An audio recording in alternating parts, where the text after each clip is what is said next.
আগামী দিনের নির্বাচন বাংলাদেশ পরিবর্তনের নির্বাচন, আগামী দিনের নির্বাচন আবু সাইদের হত্যার বদলা নেওয়ার নির্বাচন, আগামী দিনের নির্বাচন শহীদ হাজি হত্যার বদলা নেওয়ার নির্বাচন। প্রয়োজনে নতুন বৃহত্তর রাজনৈতিক সমীকরণ তৈরি হবে বাংলাদেশে।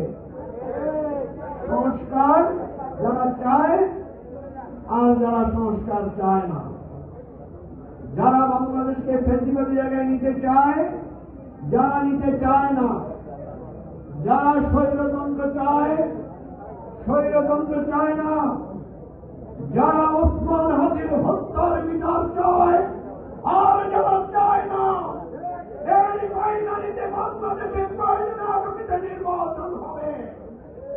প্রয়োজনে আবার আমরা রাজপথে নামব, আমরা মানুষকে সাক্ষী করে বলবো আগামী দিনের নির্বাচন বাংলাদেশ পরিবর্তনের নির্বাচন, আগামী দিনের নির্বাচন আবু সাইদের হত্যার বদলা নেওয়ার নির্বাচন, আগামী দিনের নির্বাচন শহীদ হাজি হত্যার বদলা নেওয়ার নির্বাচন। আপনাদেরকে সবাইকে প্রস্তুতি নিতে হবে, সবাইকে মনোবল থাকতে হবে। আজকে আমরা অনেক বিশৃঙ্খলা দেখেছি, এই বিশৃঙ্খলা আস্তে আস্তে এটাকে সুশৃঙ্খলতায় পরিচালিত করতে হবে।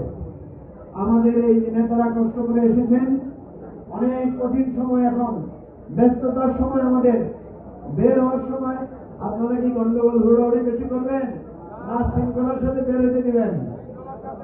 আমার সাথে ওয়াদা করেন, হুড়াহুড়ি না শৃঙ্খলা? স্লোগান দেন, হুড়াহুড়ি না শৃঙ্খলা?